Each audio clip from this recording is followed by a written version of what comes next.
Hey,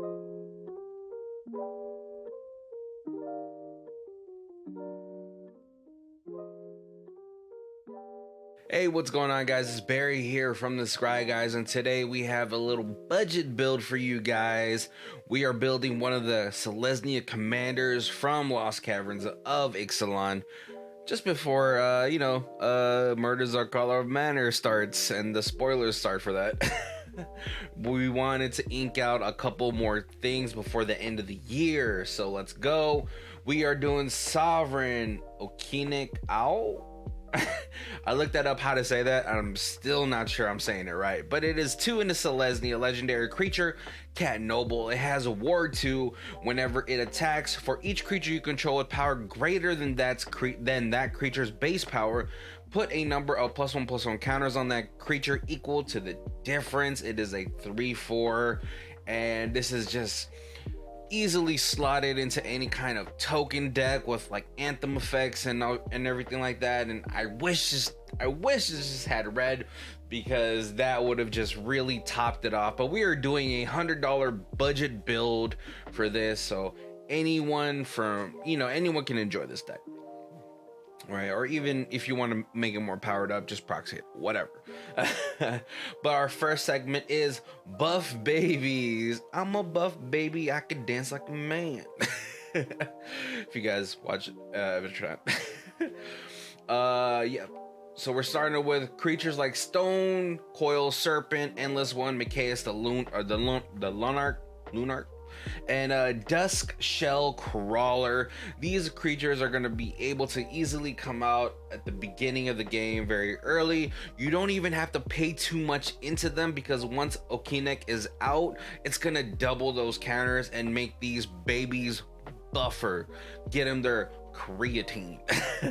Micaeus is nice too, because the more buff that you can get him, the more counters that you can get on him, the more you can kind of buff your entire team, grow your team even more so, and it'll just get crazier. Dusk Shell Crawler in here is one of the early effects where each creature that we control with a +1/+1 counter on them has trample, and that's pretty important, because sometimes you're gonna want to make sure that this damage is gonna get through there. So let's go to our other creatures. We have that kind of came out of order, but we have Abzan Falconer. Each creature you control with a +1/+ counter on it has flying, so that's going to give us ways to evade our opponents. Good Fortune Unicorn is 1 and a Selesnya Unicorn. Whenever another creature enters the battlefield under your control, put a +1/+1 on there. Really important, because that's going to give us ways to get stronger, bigger creatures, especially with Okinec coming down. It's going to, instead of being a 3/4, it's going to be a 4/5, and it's going to be able to swing in a little bit more safely. Kudzel Malamet Exemplar, 1 in Selesnya, legendary creature, cat warrior, also from Lost Caverns. It gives us a very Grand Abolisher light effect, where opponents can cast spells on our turn, and then whenever one or more creatures you control with power greater than its base power deals combat damage, you get to draw a card. So at the most, I believe you should be able to draw 3 if you hit one of your opponents each, and they go unblocked, and they're able to do combat damage. And then Rishgar Pima Renegade, 2 and a green legendary creature, elf druid. When it enters the battlefield, put a +1/+1 on each up to 2 target creatures. Each creature with a counter on it can tap and becomes a mana dork. So it's a nice way for us to take advantage. If we have a bunch of creatures out with +1/+1 counters on it, we can go ahead and cast other spells to hopefully end the game. Next, we have Hamza, Guardian of Arashan, Loyal Guardian, Biogenic Ooze, and Armorcraft Judge. Hamza is going to give us a Animor type of effect, where creature spells you cast cost 1 less to cast for each creature you control with a +1/+1 counter on it. So Loyal Guardian, in theory, could be a 1 green creature, a 1 green 4/4 trample with Lieutenant. At the beginning of your combat on your turn, if you control a commander, put a +1/+1 counter on each creature you control to buff up our whole squad up more. Biogenic Ooze is a little bit of a slower type of card, but it's a 3 and a green ooze. When it enters the battlefield, create a 2/2 ooze, and at the beginning of each of your end steps, put a +1/+1 counter on each ooze you control, and it has a mana sync ability where you can pay 1 and 3 green, create a 2/2 ooze creature token. In turn, do that before your end step, or do it if you updated this deck to be a little bit more expensive and you have something like Seedborn Muse, you can create a 2/2 ooze on everybody's turn, and by the time it gets back to your turn, you have this army of oozes, and then at your end step it's going to get even bigger. It's gonna get nuts. And then Armorcraft Judge is 3 and a green. When it enters the battlefield, draw a card for each creature you control with a +1/+1 counter on it. It's nice. It's kind of niche a little bit. Sometimes it's a little awkward, but when it works wonderful because it's gonna draw us a bunch of cards. And then our two, I would say probably most important creatures is Hangerback Walker. It's XX artifact creature construct. When it enters the battlefield, it enters with X +1/+1 counters on it.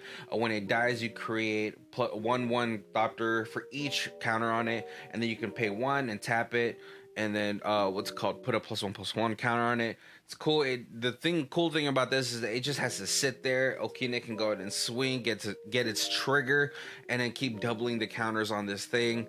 You can go, like, if you put 2 into this, so 1 swing Okinec, then 1 becomes 2, then that becomes 4. Then becomes 8, because the base power of this creature is 0/0, which like on the first slide is the case for a lot of those creatures as well. It's gonna be the difference between how the power is and versus the base, which the base is 0, and so get out of control. And then probably the most important card in here to make sure that we can get through damage is Champion of Lambholt. 1 and 2 green creature, human warrior. Creatures with power less than Champion of Lambholt's power can't block creatures you control. Whenever another creature enters the battlefield under your control, put a +1/+1 counter on it. This can become all your creatures can become unblockable at a certain point, and it's gonna be so fast when it happens. So definitely, and it's gotten a lot cheaper because of the recent reprints that's been happening for it. So definitely go ahead and pick that up as well. We got the creatine for our monsters to make sure that their base power is greater than what it came down with. So we have Hardened Scales, 1 green enchantment. If 1 or more 1/1 counters will be put on a creature, put that many +1. We have Felidar Retreat, which is a nice one for us as well. 3 in the white enchantment, Landfall. Whenever a land enters the battlefield under your control, choose 1. So you can either create more cat beast creatures that are 2/2s, or you can put a +1/+1 on each creature you control. Those creatures gain vigilance until end of turn. So not only if you have Pima Renegade, you can go to swing out with Okinec and all that stuff, get your damage through, and then on your main phase 2, cast more spells. It's nuts. And then Unnatural Growth, thankfully for the Enchanted Tales reprint, this has crashed to like $2-3. 1 and 4 green pips. Enchantment, at the beginning of combat, double the power and toughness of each creature you control until end of turn. So this will even hit Okinec when it's a 3/4. When it goes into combat, it becomes a 6/8 and all that stuff. And then it's gonna check that. It's like, okay, the difference between the power is 3, so we'll put 3 counters on Okinec. And then the next turn, when your Okinec, when your commander is a 6/8, it's gonna hit this again, becomes a 12/16. And then when you go to attack, it's gonna check, oh well, the base is 3, and so I guess, we gotta put 9 on this monster. It can get out of hand so fast, and because this deck does have around 32 creatures, 31 to 32 creatures depending on the time of recording, the games are gonna end possibly fast. We also have these ones that are Tribute to the World Tree is a 3 green pips. Enchantment, whenever a creature enters the battlefield under your control, draw a card if its power is 3 or greater. Otherwise, put 2 +1/+1 counters on here. For this one, for the lower power creatures, depending on where you are at the game, you could put a endless 1-for-1, and it's going to become a 3-3. Or at the end of the games, you can pay a little bit more into X, so you can go ahead and draw cards. It's a nice little card draw effect. Mirari's Way is a 3 and Selesnya. Creatures you control get +1/+1, so it's gonna buff our creatures greater than its actual base power, and after that it just gets out of hand. But the most important part is this says whenever you tap a land for mana, what's called, whenever you tap a land for mana, add 1 of any type that land produced. So it's gonna go ahead and double our lands, and because of Commander Masters, this is also crashed quite a bit. One of the ones that I'm pretty excited about though is Sigarda's Summons.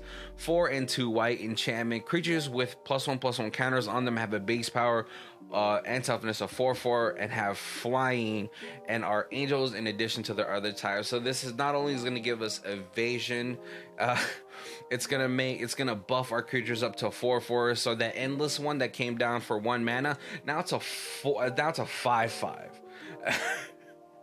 And it has flying, so that's pretty cool. And this card is like dirt cheap. I think it's like 50 cents, so it's a little bit top heavy, but it could possibly be one of those cards that help you end the game once you go ahead and put it onto the field, because then people are gonna think like they have time. It's like, oh, okay, well, they have no evasion, they have no flying, whatever, they have no trample. You slam this down, now you're swinging in for possibly 30 to 40 damage depending on how many creatures you have. So a really great card for a budget build for +1/+1 counter matters decks. We have Catsurance. I don't know why I kind of made these all puns, but it's been a little bit more fun for me. This is gonna, because we are a pretty board dependent deck, we need some insurance to make sure that we're able to at least recur those creatures or protect those creatures. So we have Silk Guard, X and a green, put a +1/+1 counter on each up to X target creatures you control, and it says auras, equipments, and modified creatures you control gain hexproof until end of turn. So possibly give our whole entire board hexproof. We have Inspiring Call, which is 2 and a green instant. Draw a card for each creature you control with +1/+1 counters on it. So another form of card draw, and those creatures gain indestructible until end of turn. That can get us a whole bunch of card draw, and that can get us just a good amount of protection. Unbreakable Formation is 2 and a white, and this just gives creatures that we control indestructible. But if we cast it on our turn during the main phase, we put a +1/+1 on each creature, and they gain vigilance as well. Sweet. And then one of the more permanent ways for us to possibly bounce our creatures back to our hand is Together Forever, I believe a enchantment from Battle Bond back in like 2017. 2 white enchantment. When it enters the battlefield, support 2, so you can put a +1/+1 on each up to 2 target creatures. But the most important part of this is that you can pay 1, choose target creature with a counter on it. When that creature dies its turn, return that card to its owner's hand. So it's going to possibly give us a way to just bounce all our creatures back to our hand. Most of them are going to have +1/+1 counters on it. So definitely a good, nice budget way to protect our board. And probably the most expensive card in this deck, Heroic Intervention. It's hard not to kind of include this into the budget build because it's around, even with the multiple reprints it's already had, it's already back to like $10. It's just probably one of the most used cards in Commander, at least for the casual or more casual format. I don't know about CEDH, probably not, maybe, I don't know. And then these are going to be probably our most important utility lands in this. It is $100 budget, so the land base is kind of just plain Jane, but these ones are probably going to be the most important ones. We have Gavany Township, which adds add a colorless, or you can pay 2 and a Selesnya, put a +1/+1 on each creature you control. You can do that instant speed, so that's pretty nice. You can kind of muck up the math that your opponents have done when they went to go to blocks. We have Orin Reef, the Vast Wood. It enters the battlefield tap. It can tap for green, but the most important part of it is you can tap it, put a +1/+1 counter on each green creature that you that enter the battlefield this turn. So we are pretty heavy in the green side, and so it's going to give us a lot of counters on a lot of our creatures. And then we have Karn's Bastion. Tasks are colorless, but you can pay for it and then proliferate, so you can go ahead and buff all your creatures again, mucking up the math that your opponents have done for their blocks. And so this is the final stats for the deck. So we have spot removal. We have 4 instances of spot removal. Ramp, we have 8 instances, 9 instances of card draw, 2 instances of recursion, 2 board wipes. You don't want to go too heavy on the board wipes. One of the board wipes we do have in here, it says destroy creatures with no counters on them, because again, like I said, we are a board heavy deck, so you kind of want to keep your board and just try to apply pressure on most of your opponents. We have 35 lands in here, and our mana curve is 2.86. If I had to put this on a power scale, I would probably say it's about around the middle, like a 6 out of 10. You do one of the things that I always found with Selesnya is that especially if you're on a budget, it's kind of hard to keep your hand full.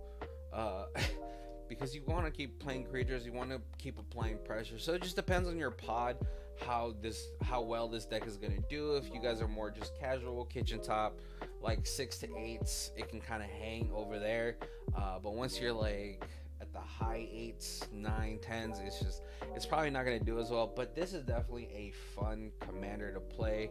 I've been goldfishing it for the past couple of days as soon as I built it and I wanted to do this whole slideshow. But yeah, definitely tell me what you guys think. Have you guys built this guy to play with your play group yet? How fun is it? Tell me the budgets that you guys use and all that stuff. And yeah, thank you guys for joining us again. Thank you guys for subscribing. Make sure to like, comment, and again subscribe. Have a good one, guys.